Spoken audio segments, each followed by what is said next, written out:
प्रिय दोस्तों, बुरा वक्त हर किसी की जिंदगी में आता है। अगर हम ईमानदारी और मेहनत से काम करें तो एक दिन सफलता जरूर मिलेगी। नमस्कार दोस्तों, आज इसी पर आधारित एक और नई कहानी में आपका स्वागत है, जिसमें रामू ने किस तरह मेहनत करके एक सफल आदमी बन जाता है। इसलिए कहा जाता है, मेहनत का फल जरूर मिलता है। अगर हम ईमानदारी और मेहनत से काम करें तो एक दिन सफलता जरूर मिलेगी। इसलिए आप सभी से पहले ही अनुरोध करता हूं कि कहानी को अंत तक सुनिए। आपको कुछ नया सीखने के लिए मिलेगा। अगर आप हमारे चैनल पर पहली बार आए हैं तो कृपया चैनल को सब्सक्राइब करें। तो आइए बिना देर किए कहानी शुरू करते हैं। दोस्तों, बिहार के एक छोटे से गांव में रामू नाम का एक गरीब युवक रहता था। बचपन में ही उसके माता पिता का निधन हो गया था और अब वह अकेला था। उसके पास न रहने के लिए अच्छा घर था, न पहनने के लिए ढंग के कपड़े और न ही पेट भरने के लिए पर्याप्त खाना। रामू बहुत मेहनती था।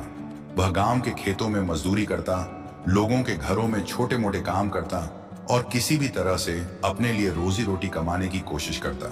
लेकिन जितनी भी मेहनत करता, उसका जीवन गरीबी से बाहर नहीं निकल पाता। गांव के लोग उसका मजाक उड़ाते थे। कोई कहता, तेरी किस्मत ही खराब है, तू कितना भी मेहनत कर ले कुछ नहीं बदलेगा। तो कोई हंसते हुए कहता, सफलता सिर्फ अमीरों को मिलती है, गरीबों का जीवन तो ऐसे ही बीतता है। रामू इन तानों को सुनकर दुखी जरूर होता, लेकिन उसने कभी हार नहीं मानी। वह हमेशा सोचता था, मेरी मेहनत एक दिन जरूर रंग लाएगी। एक साल गांव में बहुत भारी बारिश हुई। इस बारिश ने पूरे गांव में तबाही मचा दी। नदी में बाढ़ आ गई और कई घर बह गए। रामू की छोटी सी झोपड़ी भी इस बाढ़ में नष्ट हो गई। अब उसके पास न कोई ठिकाना था और न ही कोई मदद करने वाला। वह कई दिनों तक भूखा प्यासा इधर उधर भटकता रहा। कभी किसी के खेत में पड़ा रहता, कभी किसी पेड़ के नीचे सो जाता। लेकिन इतने संघर्षों के बावजूद भी उसने कभी किसी के आगे हाथ नहीं फैलाया। उसने अपने आप से कहा, अगर मुझे कुछ चाहिए तो मुझे खुद मेहनत करनी होगी। रामू को लगा कि गांव में कोई काम नहीं मिलेगा, इसलिए वह पास के कस्बे की ओर चल पड़ा। रास्ते में उसने देखा कि एक बूढ़ा आदमी सड़क के किनारे बैठा हुआ था। वह बहुत कमजोर और भूखा लग रहा था। लोग उसके पास से गुजर रहे थे, लेकिन कोई उसकी मदद नहीं कर रहा था। रामू को उस बूढ़े पर दया आ गई। वह उसके पास गया और बोला, बाबा क्या हुआ, आप इतने कमजोर क्यों लग रहे हैं? बूढ़े आदमी ने कांपती आवाज में कहा, बेटा, मुझे कई दिनों से ठीक से खाना नहीं मिला, अब शरीर भी जवाब दे रहा है। रामू के पास खुद के लिए सिर्फ एक रोटी थी। वह चाहता तो उसे खुद खाकर अपनी भूख मिटा सकता था, लेकिन उसने बिना सोचे समझे वह रोटी बूढ़े आदमी को दे दी। बूढ़े आदमी की आंखों में आंसू आ गए। उसने रामू का हाथ पकड़कर कहा, बेटा, तूने आज मेरी भूख मिटाई है। मैं तुझे आशीर्वाद देता हूं कि एक दिन तू इतना धनवान बनेगा कि तुझे कभी भूखा नहीं सोना पड़ेगा। रामू ने मुस्कुराते हुए बाबा को प्रणाम किया और अपनी यात्रा पर आगे बढ़ गया। उसे नहीं पता था कि उसकी यह छोटी सी मदद उसकी पूरी जिंदगी बदलने वाली थी।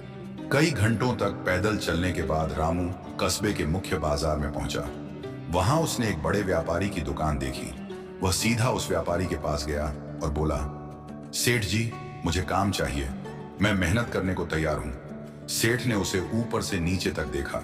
रामू के कपड़े फटे हुए थे और उसके चेहरे पर भूख और थकान साफ झलक रही थी। सेठ ने पूछा, तुम्हें कोई काम आता है?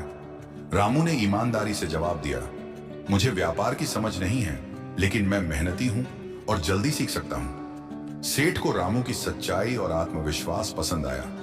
उसने उसे अपने गोदाम में काम पर रख लिया। रामू ने अपने काम में पूरा मन लगा दिया।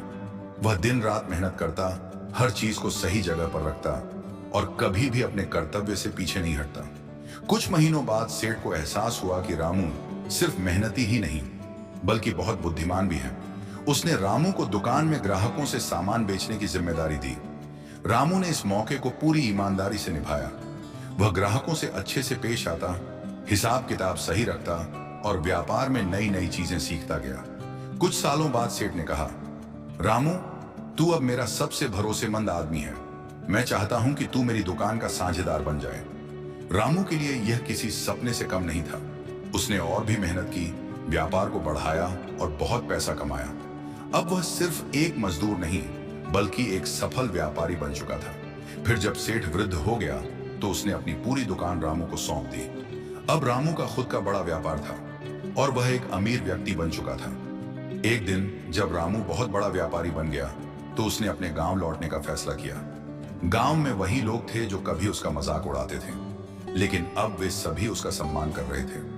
रामू ने गांव में एक स्कूल बनवाया ताकि कोई भी बच्चा शिक्षा से वंचित न रहे। उसने अनाथालय और धर्मशाला भी बनवाई जहां गरीबों को खाना और आश्रय मिलता था।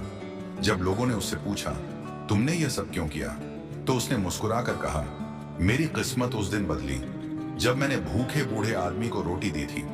दान और पुण्य करने से जीवन में हमेशा सुख शांति आती है। जब आप किसी जरूरतमंद की मदद करते हैं तो भगवान आपकी मदद खुद करता है।